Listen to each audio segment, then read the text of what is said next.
Quando Jesus estava sobre a cruz, né, nós sabemos disso porque todos os evangelhos relatam que ele falou algumas frases, algumas coisas já crucificado.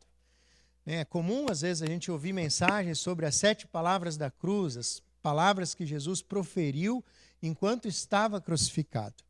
E o que eu queria ler com vocês, baseado em Mateus 27, poderia ler em outro dos evangelhos, mas foram as últimas palavras que Jesus falou, estando crucificado, antes de dizer, está consumado, e entregar o seu espírito ao Pai, e então, falecer. Diz assim, então, Mateus capítulo 27, do versículo 45 ao 50, ele diz assim: E houve trevas sobre toda a terra, do meio-dia às 3 horas da tarde. Por volta das 3 horas da tarde, Jesus bradou em alta voz, Elohi, Elohi, lama sabachthani, que significa, meu Deus, por que me abandonaste? Quando alguns dos que estavam ali ouviram isso, disseram, ele está chamando Elias. Imediatamente um deles correu em busca de uma esponja, embebeu-a em vinagre, colocou na ponta de uma vara e deu a Jesus para beber. Mas os outros disseram, não, deixem-no. Vejamos se Elias vem salvá-lo. Depois de ter bradado novamente em alta voz, Jesus entregou o seu espírito. Por que eu chamo essa frase, ou essas 4 palavras que Jesus proferiu em aramaico, de a última pregação de Jesus, a última mensagem de Jesus, o último sermão? É interessante, para ajudar a gente a pensar, o que estava acontecendo aqui, não sei se já aconteceu com você, mas às vezes a gente lê um texto e a gente não para avaliar o quão difícil ou o que envolve aquela frase. E eu queria que a gente pensasse um pouquinho. Primeiro, é que eu queria imaginar com vocês e pensar com vocês o que significava falar alguma coisa estando crucificado já por 3 horas, né? Então, a posição de alguém crucificado no Império Romano era uma posição onde eu até escrevi assim, era um silêncio imposto.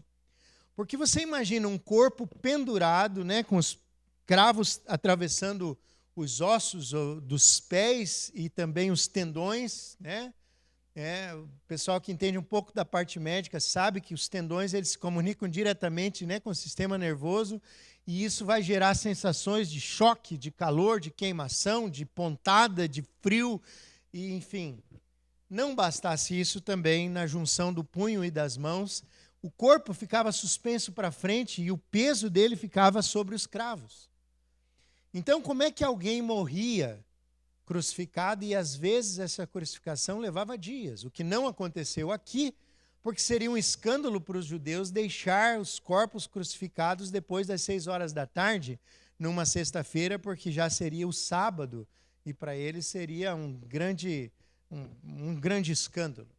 Então eles apressaram a morte dos demais ladrões. Vocês vão lembrar que eles quebraram os pés na altura dos joelhos dos outros ladrões, uma vez que Jesus já tivesse morrido. Agora, cada vez que Jesus tem que falar alguma coisa, ele tem que se levantar sobre os cravos nas mãos e nos pés, buscar um pouquinho de ar e controlar a saída de ar de tal forma que aquilo saia numa frase. Porque o que acontecia com alguém crucificado é que o peso da cabeça sufocava no pescoço e um pouquinho de ar entrava e não saía. E cada vez, então, para colocar o ar para fora, ele tinha que fazer um esforço tremendo para que aquele ar saísse de alguma forma, para que ele pudesse respirar de novo, porque essa é a intuição, é o movimento que o próprio corpo faz. Você luta pela vida. O corpo faz isso sozinho. Então, cada frase de Jesus era um esforço excruciante, quase mortal, para que ele pudesse falar. O que é interessante é que não era só a dor física. Jesus está aqui se sentindo abandonado pelos seus discípulos, que tinham fugido, alguns deles talvez se escondidos, pelo sofrimento prolongado, diante de uma multidão raivosa e daqueles que ele veio salvar e agora gritava, crucifica-no, crucifica-no. Os religiosos da época que deveriam conhecer as profecias a seu respeito, agora tiravam sarro, deixa o Elias vir tirar ele daí, né? Já que ele se diz filho de Deus, vamos ver o que Deus vai fazer com esse camarada. Então, próximo de um colapso já, ele fala essas palavras, isso sem dizer, né, na vergonha pública, Jesus estava nu. A gente tem, às vezes, dificuldade de pensar assim, mas ele estava exposto na cruz. Né? E não bastasse ainda isso, né, Jesus também estava se sentindo agora, conforme ele profere, abandonado por Deus. E só para a gente entender isso, esse é o primeiro e único momento na história que Deus separa de si mesmo. É como se na sua natureza ele se dividisse, ele se rasgasse.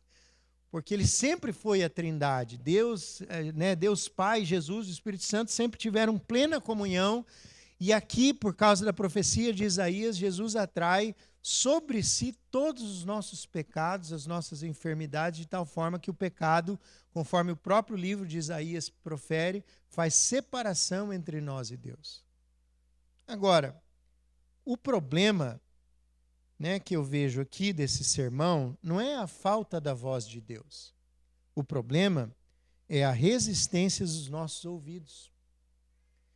Né? Não sei quantas vezes você já pensou assim, né? Puxa, mas parece que Deus está calado.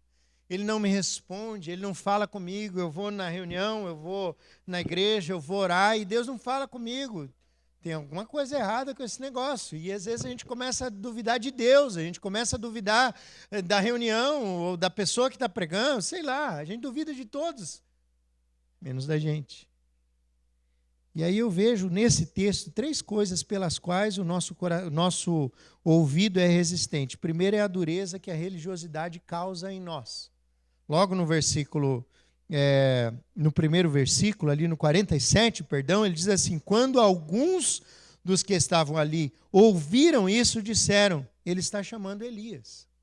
Ora, se você se lembrar, lá no capítulo 1 do Evangelho de João, você vai lembrar que logo que João Batista começa a pregar, anunciando que o Messias estava para chegar, os religiosos mandaram um grupo de pessoas lá para questionarem, perguntaram o que para ele? 2 perguntas. Primeiro, você é o Messias? Ele disse, não, eu não sou o Messias. Então você é Elias. Porque lá em Malaquias, o último profeta tinha dito que antes do Messias, Elias haveria de vir preparar o caminho para ele. Claro que depois, quando você está lendo o Evangelho de Mateus, lá no capítulo 16, depois da experiência da transfiguração, né, os discípulos perguntam para Jesus, falam, olha, os religiosos, os fariseus, eles estão dizendo que Elias vai vir primeiro, como é que é? E aí Jesus então declara abertamente para eles, na verdade Elias já veio, mas eles não puderam reconhecer, era João Batista de quem ele estava falando, que não era a pessoa de Elias, mas era alguém que pregou de acordo com o Espírito Santo, o Espírito de poder que operava em Elias. Bem, o fato é que o conceito preconcebido, né, os preconceitos religiosos, muitas vezes não deixam a gente ver o que Deus está fazendo ao nosso redor, da mesma forma que não deixaram os religiosos da época. E aqui, irmãos, por favor, com carinho, deixe-me dizer algo que nós, que somos da igreja, sofremos. Às vezes a gente acha que o Deus da Bíblia é o Deus dos evangélicos. O Deus da Bíblia é o Deus, nosso Deus. E é verdade, sim, Jesus nos deu o direito de chamar ele de nosso, de meu. Igual o salmista disse, ele é o meu pastor, posse, pessoalidade. Mas é mais do que isso. O Deus da Bíblia, irmãos, é o Deus criador de todas as coisas. Ele é o Deus do universo. Ele é o Deus da história. Portanto, é o Deus que ama o homossexual, é o Deus que ama o usuário de drogas, é o Deus que ama o muçulmano, é o Deus que ama as pessoas das demais religiões. E ele está em um projeto para salvá-las, porque ele ama essas pessoas. Ele deu a vida por elas. Não deu a vida só por nós, irmãos. Ele deu a vida pela humanidade. A Bíblia diz que ele amou o mundo de tal maneira que ele deu o seu único filho. Então a gente precisa entender que às vezes a nossa caixinha religiosa ela acaba criando um Deus e quer forçar um Deus que não cabe dentro da nossa caixinha. E quando a gente opera com Deus nesses moldes, a gente não consegue entender e às vezes a gente se exclui de algo que Deus está fazendo na vida de alguém. Às vezes aquela pessoa que você olha e fala assim, para essa pessoa não tem jeito mais, a pessoa está mais perto do que nós. Né? Porque o próprio Jesus disse, olha, né, os religiosos da época dizendo, né, nós somos filhos de Abraão, e Jesus diz, olha gente, Deus vai das pedras suscitar filhos de Abraão, e as prostitutas e os leprosos, as prostitutas, os pecadores, os cobradores de impostos vão entrar correndo na frente de vocês no reino dos céus. Então, esse é um dos motivos pelos quais os nossos ouvidos às vezes têm dificuldade de ouvir a voz de Deus. É quando a nossa religiosidade vai criando uma casca que nos impede de ver um Deus que é muito maior do que a gente consegue conceber agindo à nossa volta. Segundo, falta de discernimento espiritual. Versículo 48 diz que imediatamente um deles correu em busca de uma esponja, embebeu-a em vinagre, colocou na ponta de uma vara e deu a Jesus para beber. Acho que no Evangelho de Marcos e também João diz que Jesus se recusa a beber aquela bebida. Bem, o que é isso? O que está acontecendo aqui? Eu fico pensando assim, olha, imagina que ali começa a ter dois grupos, né? Então tem aquele grupo que fala assim, ué, ele não disse que é filho de Deus, então deixa Elias vir aí tirar ele daí, ué. E daí tem aquele mais piedoso, fala, coitado de Jesus, olha o que estão fazendo com ele. Deixa eu tentar aliviar a sua dor. Então o cara vai lá, pega num pote da bebida dos soldados romanos. O que era esse vinagre? Esse vinagre se chamava posca. A posca era a bebida do soldado romano. E se ele tivesse, né, uma São João, aí, uma droga raia, os soldados romanos iam lá e comprar aquele Gatorade. Como eles não tinham, eles tomavam isso aqui. O que era a posca? A posca era um vinho barato ou já avinagrado, que eles misturavam com água, né, e algumas ervas lá. Por quê? Porque isso fazia algumas coisas. Primeiro, matava a sede, gerava salivação, o que aliviava aquela sensação de boca seca quando eles estavam numa campanha militar. Segundo, era um isotônico barato, então eles tomavam aquele negócio, meio que hidratava e ao mesmo tempo não, né, deixava eles meio faceirinho também. Mas o principal motivo era o seguinte: você imagina como é que era quando nas guerras das cidades antigas, né, então um exército cercava outra cidade, eles tentavam minar as entradas de água na cidade, e quando entrava só um pouquinho de água, eles envenenavam a água, de tal forma que os soldados do exército do outro lado tivessem diarreia. Como é que um soldado vai lutar com diarreia? Então, os soldados romanos só tomavam, quando estavam em serviço, isso aqui. Eles não corriam o risco de tomar uma água de um riacho e ficar com disenteria e não poder lutar. Então, o que essa pessoa está fazendo, na verdade, e eu acho interessante, porque ela olha para o sofrimento de Jesus e ela quer fazer alguma coisa. Ela está tentando fazer algo, só que o que ela está tentando fazer não faz sentido. Ela não entendeu o que Jesus quer que ela faça por ele. O que não é muito diferente do que quando muitas vezes, mesmo nos nossos dias, as pessoas ouvem a história, ou veem a imagem, né, do Jesus crucificado, aquele rosto sofrido, e elas querem fazer alguma coisa de bom. Então elas pagam promessas, elas querem ajudar o próximo, e conquanto não tem nada de errado em fazer, né, ajudar o próximo, mas não é essa a resposta que Jesus está esperando. Jesus espera que nós entregamos o nosso coração a Ele. A aplicação aqui, irmãos, é que para nós, muitas vezes, a intenção das pessoas ao ouvirem e se depararem com o sofrimento de Jesus é sentir dó. E, na verdade, nós devemos ter dó é Jesus que está tendo dó de nós, compaixão de nós. É uma incompreensão da mensagem da cruz. E eu fico curioso, assim, intrigado, porque até os dias de hoje nós continuamos não entendendo muito dessas mensagens. Não foram só eles. E, por fim, a maldade do coração humano, porque no versículo 49 diz, mas outros disseram, deixe-no, vejamos se Elias vem salvá-lo. Então, de um lado, você tem religiosos endurecidos à voz de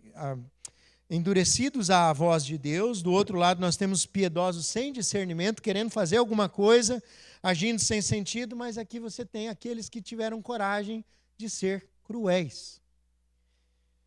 E a lição aqui, irmãos, e eu estava orando por várias vezes, enquanto preparava essa mensagem essa semana, era a seguinte: que nenhum de nós aqui nesta noite, e nem eu, sejamos nenhum desses três grupos de pessoas.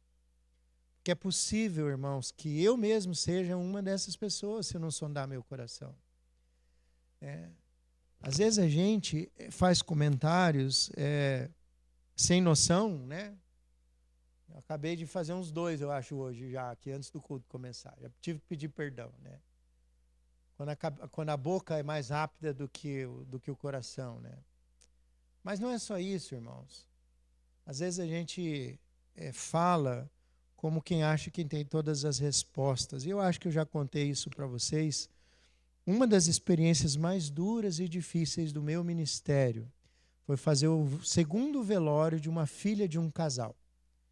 Em um ano, eles perderam 2 crianças. Uma com 3 anos, vítima de um tumor cerebral, e a outra faleceu logo após o nascimento. E eu me lembro que, naquele segundo velório, eles tiveram que velar, um protocolo ali, então pelo menos um tempo ali mínimo. Eles não abriram nem para os familiares virem ver o bebê, eles estavam só os 2 e o bebê, e eles me chamaram. Quando eu entrei, eu não tive um A para falar para eles. Nós nem oramos juntos, nós nos abraçamos e choramos juntos. E eu fiquei ali enquanto eles ficaram, chorando com eles. Aquele dia eu entendi que Deus não quer que nós tenhamos as respostas prontas para as pessoas. Deus quer que nós sejamos ouvido, que nós sejamos ombro, que nós sejamos humanos, que nós não precisamos defender Deus, irmãos. Deus se defende sozinho. E conforme diria o pregador Spurgeon, ele disse: a palavra de Deus é como um leão, você não precisa defender ela também. Você solta o leão, ele caça sozinho. Então, naquele dia eu entendi que ser pastor é muito mais você estar com as pessoas do que você tentar ter todas as respostas para elas. Falando a alguém que gosta de perguntas, gosta de respostas. Segundo lugar, então, o que Jesus quis dizer com aquela frase: Deus meu, por que me abandonaste? E é isso que eu queria abordar com vocês, não para responder respostas, mas vocês vão entender. Como Jesus não poderia pregar um grande sermão pregado na cruz, o que ele faz? Ele usa o último fôlego que ele tinha para pregar um último sermão. Por quê? O que Jesus fala ali são as primeiras 4 palavras do Salmo 22. É como se Jesus estivesse falando: leiam o Salmo 22. É como se ele estivesse falando aquilo que o salmista escreveu há centenas de anos atrás. No Salmo 22 está se cumprindo agora, aqui comigo. Gente, acorda. E então, obviamente, nós vamos ler o Salmo 22, se você quiser abrir lá para acompanhar, se você está acompanhando. Agora, antes de ler, deixa eu explicar para vocês o que é o Salmo 22 e por que Jesus cita o Salmo 22 aqui. O Salmo 22 é um salmo de lamento. E o lamento bíblico é um assunto que eu já falei umas 2 vezes aqui, mas eu vejo que ele é pouco ensinado, e porque nós não sabemos e porque nós não o praticamos, eu já vi muita gente abandonar a fé e eu já vi muita gente se afastar da comunhão da igreja por não entender isso aqui. Por quê? Na Bíblia, o lamento é quando há uma ferida, mas essa ferida ela continua falando com Deus. Em outras palavras, lamento bíblico é quando no meio da dor nós corremos para a presença de Deus ao invés de fugirmos da presença de Deus. Já percebeu que tem essas 2 maneiras de lidar? Quando a gente é frustrado, decepcionado, quando dói, quando a gente está de luto, quando algo muito horrível acontece, você tem uma escolha chave para fazer na sua vida. Ou você corre aos pés de Deus, para a presença de Deus, ou você foge dela, revoltado com Deus. E eu também já contei isso aqui uma vez, quando estava ensinando minha filha a andar de bicicleta. Eu sabia que uma hora ela ia se cair e ralar. Ela caiu, se ralou, eu corri lá, a abracei, e ela me abraçou assim, ela batia no meu peito e falou assim: você é o culpado, você que me deixou cair. Eu não falei nada, não tinha nada que eu pudesse falar naquele momento que ia fazer ela entender o que eu estava fazendo por ela. Eu sei que se ela se ralasse algumas vezes ali, ele ia aprender. E um raladinho, né, ia passar. Mas ela não tinha condição de entender isso. Então eu só fiquei em silêncio e a abracei. Às vezes o silêncio de Deus, esse aperto que você sente, é Deus tentando te abraçar e você está esperneando. Só que você sabe o que foi lindo? É que embora ela estava me culpando, ela não saiu correndo para longe de mim. Ela continuou ali, deixando que eu a abraçasse. E essa relação do lamento é igual. É quando está doendo, a gente não entende, a gente está sofrendo, mas a gente continua indo à presença de Deus, e a gente chora lá, e a gente rasga o coração lá, e a gente fala da dor, sem medo, assim, sem demagogia. A gente fala: pô, Deus, o que está acontecendo? Estou sofrendo aqui, está doendo ali. Agora, você não pode também esperar que Deus vai, na hora, te falar algo, porque talvez você não vai entender. Lamentar não é murmurar, porque murmurar é falar mal de Deus em relação à situação. Murmurar é incredulidade, é falta de fé. Agora, o lamento bíblico não é sinal de fé fraca. Lamento bíblico é uma das expressões mais profundas de uma fé madura. Quer ver por quê? Você só abre algo profundamente íntimo que está doendo para pessoas que você confia. Você não abre para um colega de trabalho algo feio a seu respeito. Uma coisa horrível que está acontecendo com você. Um problema do casamento, você não abre com qualquer pessoa. Então, lamentar, né, é a pessoa que já passou pela fase de ter aquele relacionamento com Deus apenas quando está tudo bem e Deus está suprindo as nossas expectativas. Não, lamentar é quando eu não tento negar atrás de clichês religiosos ou negacionismo. Lamento, né, é quando a gente olha para o sofrimento de frente, mas a gente se lembra da pessoa de Deus. E só para mostrar que isso é um assunto sério na Bíblia, que isso tem a ver com maturidade, eu queria mostrar essa imagem para vocês. Pode pôr a próxima lá. Olha só, mais de 1/3 da Bíblia, dos Salmos, são salmos de lamento. Todos esses azuizinhos que vocês estão vendo aqui, ó, são salmos de lamento. Todos esses salmos, o salmista está falando da sua dor para com Deus. E muitas vezes, como é o caso do Salmo 88, nem termina falando da esperança. Ele só chora mesmo. Ele só reclama. É o salmo mais amargo da Bíblia. Não bastasse isso, você vai ler, por exemplo, o livro de Jeremias, é um lamento. Né? Lamentações, como o próprio nome já diz, o livro de Oséias, o livro de Abacuque, são lamentos bíblicos. E Jesus também faz isso no Novo Testamento. Quando ele está orando no Getsêmani, aquela oração dele: Pai, né, se possível, afasta de mim esse cálice, mas que seja feita a tua vontade, é um lamento.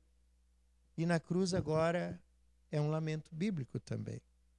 Lamento bíblico possui, na sua grande maioria das vezes, um padrão. Tá? Que padrão é esse? Às vezes tem todos esses elementos, às vezes não tem, mas o padrão é um clamor honesto, né? Que você vai ver frases do até quando, Senhor? Ou por que, Deus? Né? Descrição da dor, pode ser uma descrição física, ou emocional, ou relacional. Uma recordação do caráter de Deus, lembrando da fidelidade, do que Deus já fez no passado, ou da promessa. Um pedido específico, ou por salvação, ou por intervenção, ou por cura, enfim. E a expressão de confiança e louvor, normalmente lá no final, mesmo antes da resposta. Eu tinha um professor de Antigo Testamento que dizia que o Antigo Testamento é um grande lamento, que ele termina sem uma resolução. Eles terminam esperando a resposta, mas se passa ainda mais 400 anos. E às vezes a gente tem, assim, a dificuldade de mencionar isso. Cara, 400 anos é quase a idade do Brasil. Você tem noção do que é isso? Eles esperando uma promessa? Então, quando Jesus diz no Salmo 22, né, aquelas 4 palavras, Eli, Eli, lama sabachthani, ele está, na verdade, dizendo para aquele povo, olha, por favor, leiam o Salmo 22, vocês vão entender o que está acontecendo aqui. E aí eu queria ler com vocês o Salmo 22, só que eu quero ler de forma um pouco diferente, não de forma corrida, mas de forma separada por esses elementos. Então, por exemplo, versículo 1 e 2 fala do clamor. Meu Deus, por que me abandonastes? Por que estás tão longe de salvar-me, tão longe dos meus gritos de angústia? Meu Deus, eu clamo de dia, mas não responde, de noite e não recebo alívio. Olha só, é um clamor honesto, ele não está enfeitando, colocando frufruzinho aqui. Segundo, descrição da dor. Versículo 6 em diante, ele diz assim, mas eu sou como um verme e não um homem, motivo de zombaria e objeto de desprezo do povo, caçoam de mim, todos os que me veem balançando a cabeça lançam insultos contra mim, dizendo, recorra ao Senhor, que o Senhor o liberte, e que ele o livre, já que lhe quer bem. Agora eu queria que você começasse a viajar comigo aqui, ó. O salmista escrevendo isso centenas de anos antes, e Jesus tendo acabado de citar isso aqui. Olha se não é a descrição perfeita e exata do que Jesus estava cumprindo na cruz. Versículo 12. Muitos touros me cercam, sim, me rodeiam os poderosos de Baçã, que eram uma região de gado forte. Né? Como o leão voraz rugindo, escancaram a boca contra mim. Como água me derramei e todos os meus ossos estão desconjuntados. Meu coração se tornou como cera, derreteu-se no meu íntimo. Meu vigor secou-se como um caco de barro e a minha língua gruda no céu da boca. Deixaste-me no pó, à beira da morte. Cães me rodeiam, um bando de homens maus me cercou e perfuraram as minhas mãos e os meus pés. Posso contar todos os meus ossos, mas eles me encaram com desprezo. Dividiram as minhas roupas entre si e tiraram sorte pelas minhas vestes. Você não fica impressionado com a Bíblia? A recordação do caráter de Deus, olha lá. Tu, porém, és o santo, és o rei, és o louvor de Israel. Em ti, os nossos antepassados puseram a sua confiança, confiaram e os livrastes, clamaram a ti e foram libertos. E em ti confiaram e não se decepcionaram. Contudo, tu mesmo me livraste no ventre, deste-me segurança junto ao seio da minha mãe, desde que nasci fui entregue a ti. Desde o ventre materno és o meu Deus. Pedido específico, não fiques distantes de mim, pois a angústia está perto, não há ninguém que me socorra. Tu, porém, Senhor, não fiques distante, ó minha força, vem logo em meu socorro, livra-me da espada, livra a minha vida dos ataques dos cães, salva-me da boca dos leões e dos chifres dos bois selvagens. E ele termina o salmo falando da confiança e do louvor, mesmo sem ter todas as respostas, e tu me respondestes. Proclamarei o teu nome aos meus irmãos na assembleia, te louvarei. Louvem-no vocês que temem ao Senhor, glorifiquem-no todos vocês, descendentes de Jacó, tremam diante dele todos vocês, descendentes de Israel, pois não menosprezou e nem repudiou o sofrimento do aflito, não escondeu dele o rosto. Olha que coisa linda. Enquanto Jesus tem o seu rosto, o rosto do Pai escondido de si, ele está dizendo ao mesmo tempo, ele não esconde de mim e de você o rosto, mas ouviu o seu grito de socorro. De ti vem o tema do louvor na grande assembleia. Na presença dos que te temem, cumprirei os meus votos. Os pobres comerão até ficarem satisfeitos. Aqueles que buscam o Senhor o louvarão. Que vocês tenham vida longa. Todos os confins da terra se lembrarão e se voltarão para o Senhor, e todas as famílias das nações se prostrarão diante dele, pois do Senhor é o reino, ele governa as nações. Todos os ricos da terra se banquetearão e o adorarão, haverão de ajoelhar-se diante deles todos os que descem ao pó, cuja vida se esvai. A posteridade o servirá. Gerações futuras ouvirão falar do Senhor, e a um povo que ainda não nasceu, olha eu e você, proclamarão seus feitos de justiça, pois ele agiu poderosamente. E para terminar, irmãos, o que o último sermão de Jesus nos ensina hoje? Eu não sei, talvez você vai ter outras coisas que Deus está falando com você. Mas eu tirei algumas aqui que eu vou simplesmente destacar para nós terminarmos essa mensagem. A primeira é: esteja atento à voz de Deus. Se você tiver que duvidar, duvida do teu coração, não da palavra de Deus. Uma palavra de Jesus nunca é só uma palavra, irmãos. Invista em conhecê-la a fundo. Alguém já disse um dia que a palavra de Deus é como uma mina de ouro, que quanto mais nós cavarmos, mais preciosidade nós vamos encontrar. Não tenha medo de ser honesto com Deus. Na sua dor, corra para Ele ao invés de fugir dele. E olhando de forma bem resumida para o Salmo 22, eu ia falar do que eu pensei para mim. Primeiro é que eu posso chorar e até gritar e ainda assim ter fé. Eu não preciso me esconder atrás de uma figura, de uma ideia, para as pessoas acharem que eu tenho fé. Porque Deus conhece, Ele não vê como vê o homem, Ele vê por dentro, Ele sabe quem eu sou.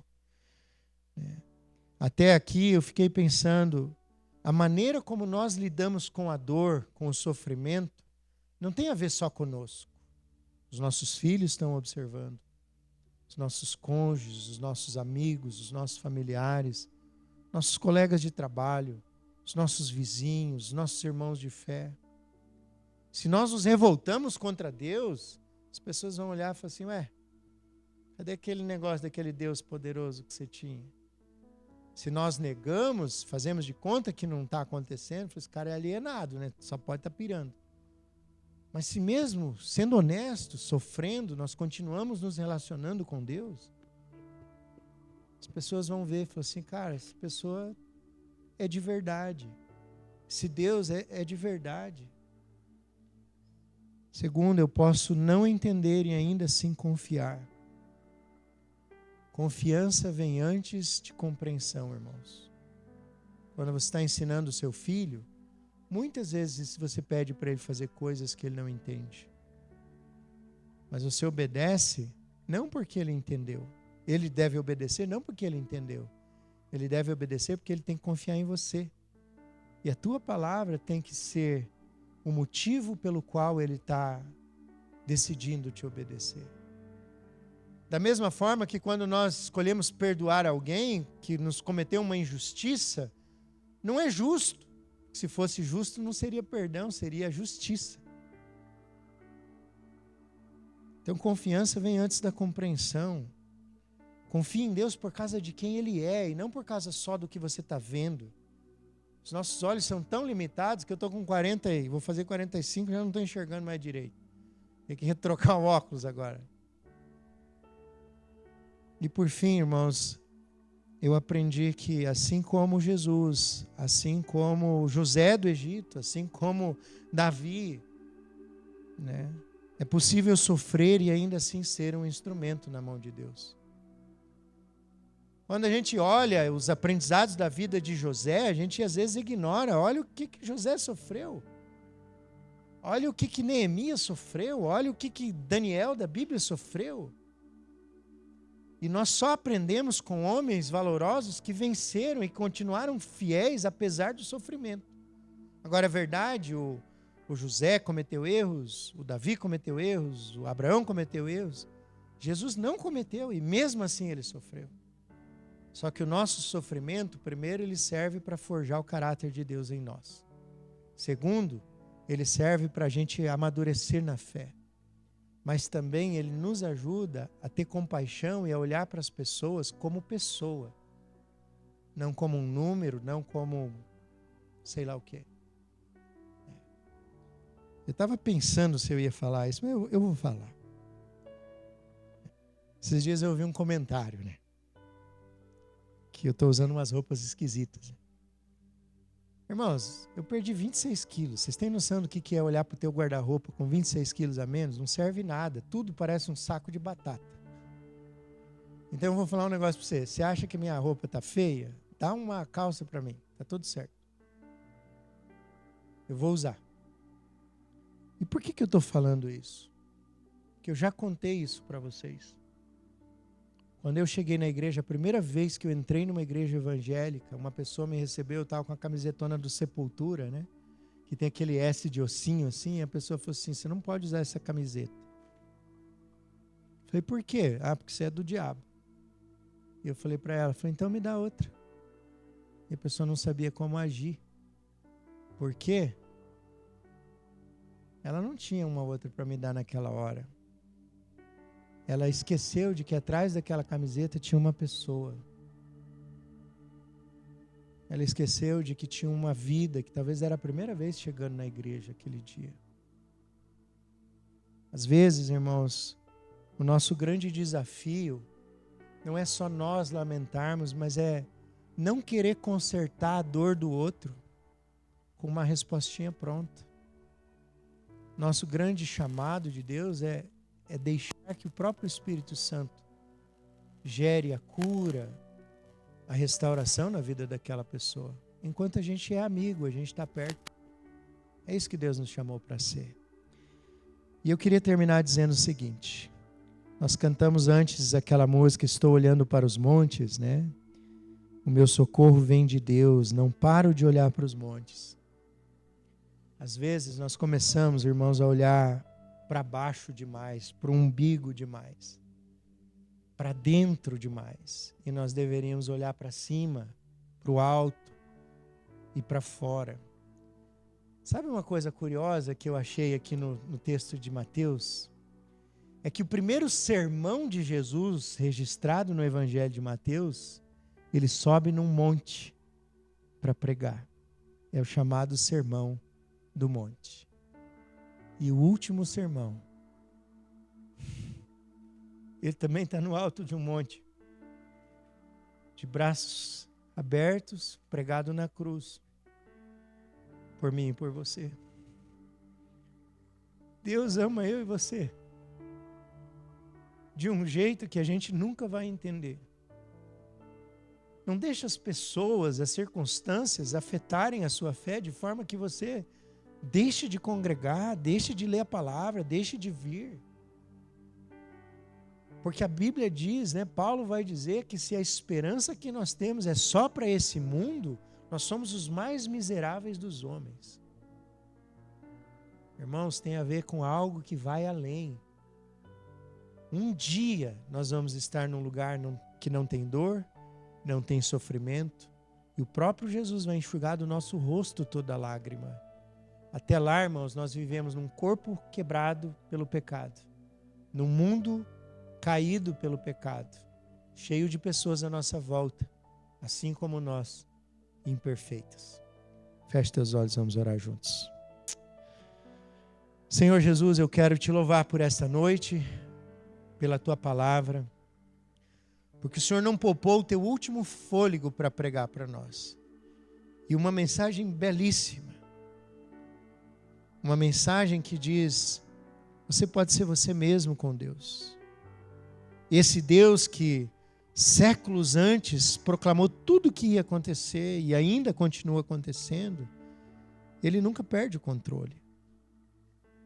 Pai, a minha oração é que nós não sejamos nenhum daqueles grupos, nem os religiosos endurecidos, nem os piedosos sem discernimento e nem as pessoas cruéis. Não, Senhor. Que nós sejamos pessoas de verdade. Uma das coisas que eu acho lindas é que o profeta disse que naquele dia o Senhor derramaria do teu espírito sobre toda a carne e o Senhor trocaria os corações de pedra por um coração de carne. O Senhor podia ter dito um coração espiritual, o Senhor podia ter usado uma linguagem Não, o Senhor diz assim, um coração de carne, ser humano, aquilo que eu criei vocês para serem. Pai, a minha oração é que nós sejamos essas pessoas com coração de carne. Em nome de Jesus nós oramos. Amém e amém.